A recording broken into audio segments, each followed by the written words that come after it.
And let's concentrate on that, because that's also happening, other than obviously this political slugfest which we saw playing out in the upper house or in the Rajya Sabha. So according to sources, it's 65-year-old Kamal Singh Janwal who is the accused. He was reportedly intoxicated when he attempted to assassinate Farooq Abdullah, firing a single round. It is also reported that Janwal had been plotting this particular attack for the past 20 years.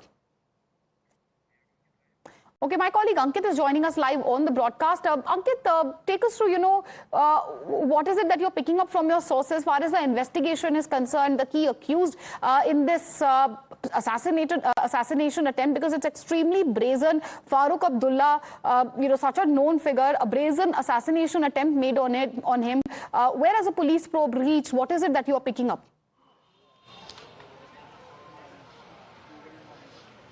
It's a very unfortunate incident which has took place yesterday. We have seen in the CCTVs also how a point-blank gun was pointed. But fortunately, Farooq Abdullah is safe. And right now, I am outside the National Conference office at around 12 p.m. National Conference is going to staging a protest in Jammu. Right now, I am joined by the senior leader of the National Conference, Mr. Ajay Sadotra. He is close to the Farooq Abdullah. कल रात को जिस तरीके से incident हुआ उसके बाद फारूक अब्दुल्ला से बात हुई आपकी? हाँ, हम उनके साथ ही थे. ये बड़ा अनफॉर्चुनेट वाकया है और फारूक अब्दुल्ला साहब की जो जान बची है इसके लिए हम परमात्मा का लाख लाख शुक्र करते हैं. और अगर फारूक अब्दुल्ला साहब सेफ नहीं हैं तो फिर मैं समझता हूँ कि आम आदमी की क्या हालत होगी. सर, क्या हुआ था वहाँ पे, अगर आप बता सके? वहाँ एक आदमी ने अटेम्प्ट की फारूक साहब को असैसिनेट करने की. ये परमात्मा का शुक्र है, सिक्योरिटी वालों ने भी उसको बचा लिया और ये वो बच गया. फारूक साहब कि 20 साल से मैं इनकी फिराक क्या कह रहा था, ये तो जब इंक्वायरी होगी उसका होगा. हम कहते हैं इसकी थारो इंक्वायरी होनी चाहिए. ये साजिश थी बहुत बड़ी और इस साजिश को एक्सपोज करना चाहिए. कौन कर रहा है साजिश, क्या लगता है आपको?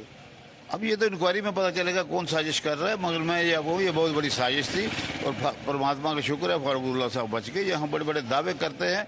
मैं खड़गे साहब का भी मशकूर हूँ जो कांग्रेस के प्रधान हैं. उन्होंने पार्लियामेंट में बात की और हमारे लोगों ने भी पार्लियामेंट में ये बात बताई. ये नड्डा साहब ने कहीं वहाँ कहा कि रियासती सरकार बड़ी सीरियस है.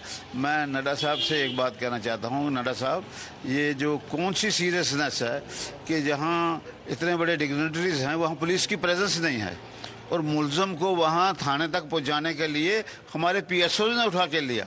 लोकल पुलिस वहाँ अवेलेबल नहीं थी. ये बहुत बड़ा सिक्योरिटी लैप्स है. और ये डायरेक्शन किसकी थी कि यहाँ इतनी बड़ी डिग्नेटरीज हों और लोकल पुलिस एब्सेंस हो. ये बड़ी बात है. ये दो चीज़ें इंक्वायरी करने की बात. एक इंक्वायरी करने की जरूरत है कि ये वाकया कैसे हुआ. दूसरी इंक्वायरी करने की जरूरत है कि जो लोकल पुलिस थी वाई दैट वाज एब्सेंट, क्योंकि लोकल पुलिस तो मौके पर होनी चाहिए. और अगर मैंने पहली दफ़ा देखा कि इतना बड़ा हादसा हुआ और मुलजम को यानी हमारे लोग उठा के ले जा रहे हैं उधर थाने में, तो ये बड़ी अनफॉर्चुनेट बात. सिक्योरिटी लैप्स मानते हैं, बड़ा बिग सिक्योरिटी लैप्स है और इनको ये देखना चाहिए. इस किस्म के अगर वाकया होंगे इन पर अगर नहीं एक्शन होगा, स्ट्रिक्ट एक्शन होगा आने वाले वक्त पे. Absolutely, Ankit, and he's bringing us the voices. The demand obviously is for the strictest action.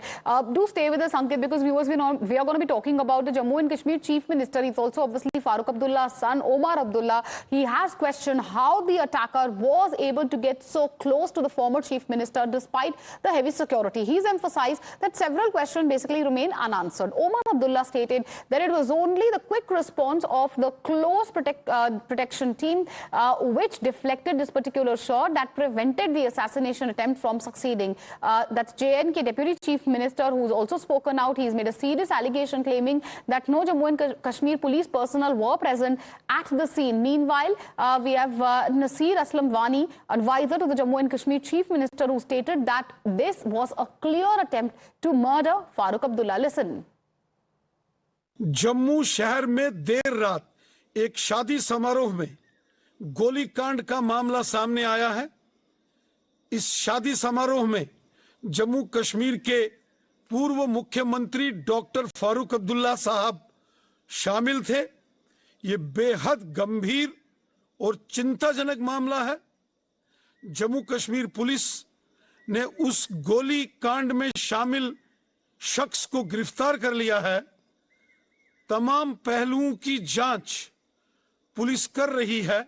भगवान का शुक्र है कि सभी लोग जो उस शादी समारोह में थे, जिसमें डॉक्टर फारूक अब्दुल्ला भी शामिल थे, सब सुरक्षित हैं।